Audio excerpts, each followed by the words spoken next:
There was something about going down the road. Looking at the steering wheels made him feel like he was finally moving forward.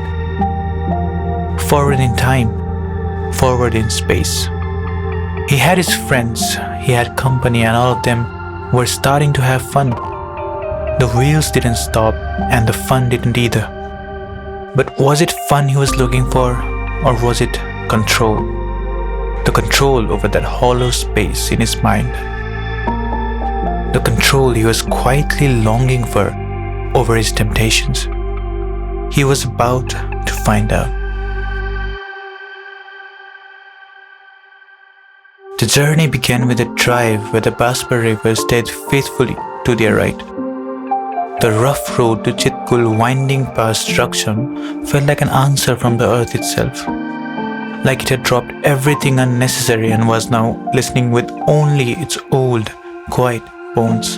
Here, where the Indian road ends at 3450 meters, he spoke softly, maybe to the cold air, about the restlessness he couldn't name, an unspoken hope tied to a strange journey. It wasn't about running away. Shadows follow no matter how far you go. No, it felt more like trying to learn a new language, one the heart had forgotten, like an old friend left too long without a text.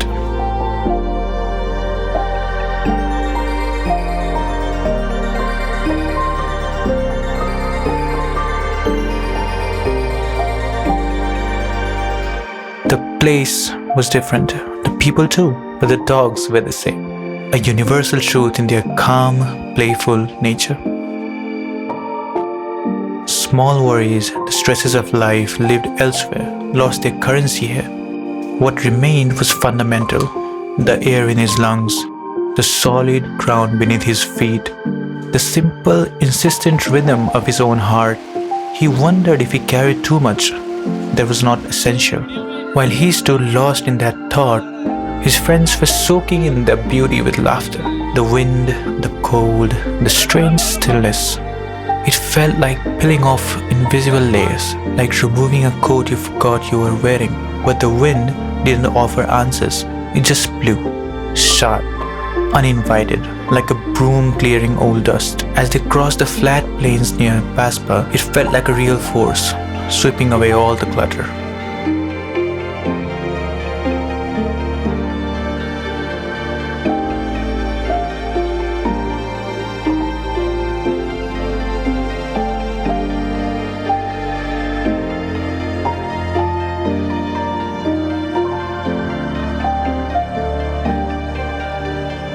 Maybe the talk began in those high, silent places near Naku. Why these quiet lands? Why this pull towards stone and air? It felt like a hand with nothing to offer but space. Like a stage waiting for something real to be said. Up in the thin fields where the air turns glassy and clear, peace felt like a butterfly. Always close, always floating, just out of reach. It never stayed where you thought it would. It lived in wide spaces, not quite corners. The sky above Naku spread out like a thought without end, vast and still, a deep blue quilt for all the questions that had grown too big for his room back home. These questions had no easy answers. But here, there was room to breathe, room to sit underwater thoughts in the sun.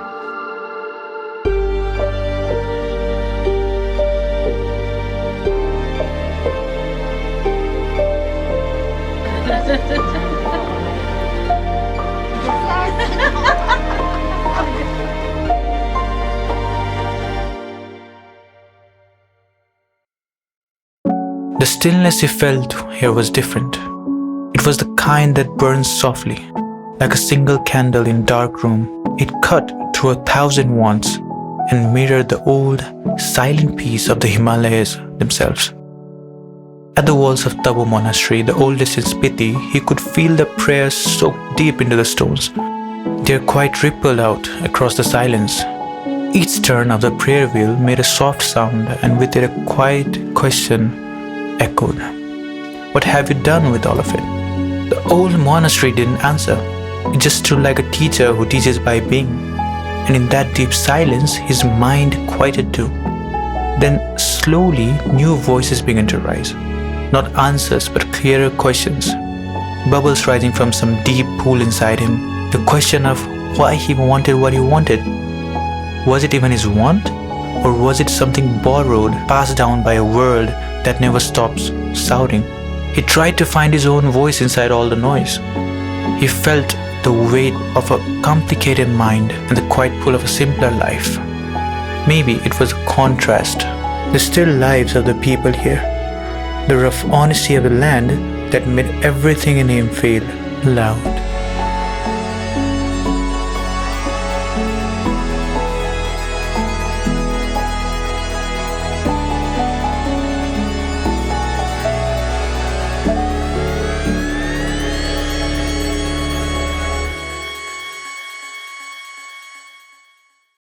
He had built a life filled with doing, a life of collected skills stacked like small boxes. He could make, he could think, he could understand, and this made his inner world wide. As wide as the view from any Spiti ridge. He has seen 100 valleys. Was the road to a far monastery thin into a string?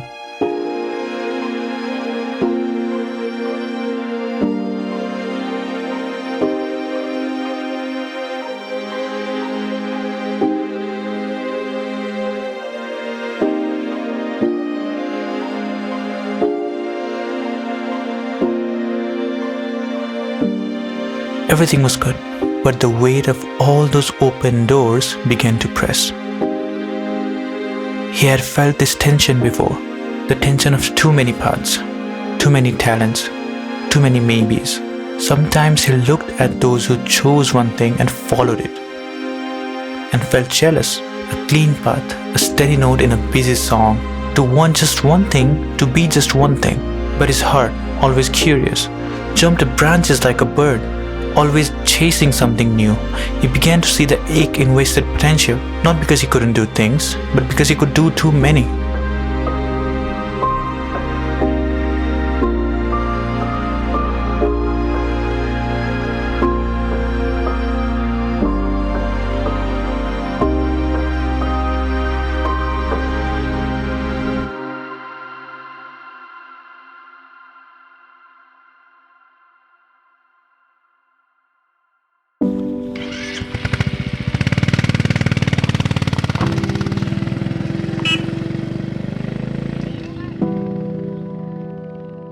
Gaza was beautiful, but today wasn't for thinking.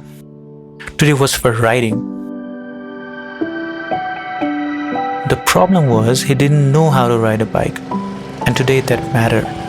Today the wind wouldn't wait. Maybe all this thinking about desire and meaning was overrated. Above Key Monastery, the sky was stretched and silent. The monastery sat still, like a bird that sees everything. He looked at the monks and wondered, did they carry the same weight? Did they also ache to be free?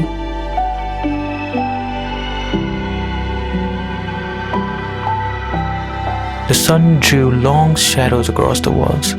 He wondered if the mountains here sang a different song, a song steadier than anything he had ever known. Why did they choose this life? Did they even choose it? Or was it, like him, something they arrived at by accident, by pressure? By the quiet wish to be at peace instead of being rich. Inside the monastery, the world outside felt different.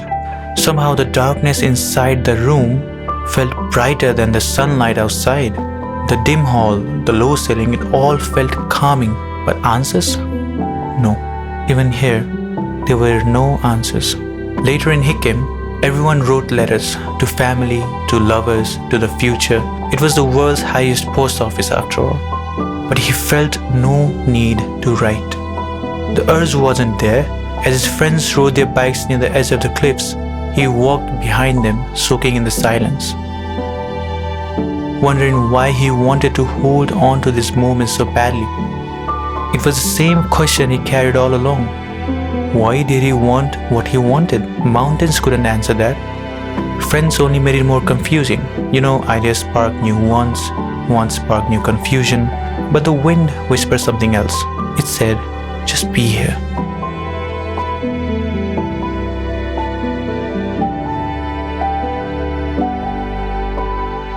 feel different on Asia's highest breeze either. He thought he might, but he didn't. Looking down at that thin, still line stretching over emptiness, he thought of dreams and how far they were from reality. Sometimes regret is a tough friend. The more you see what's possible, the more you feel what hasn't been done.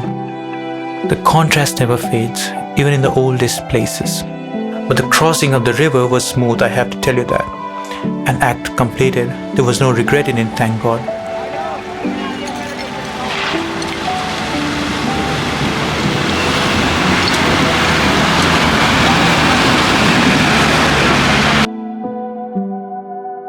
Traversing Kunjum Pass, the thin air sharpened everything to the essential.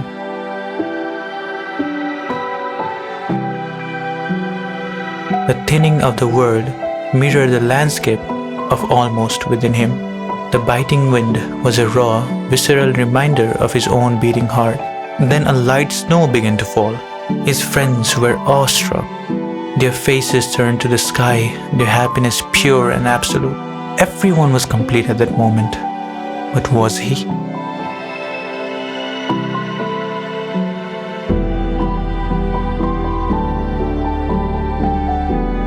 He realized then, the journey was never an escape.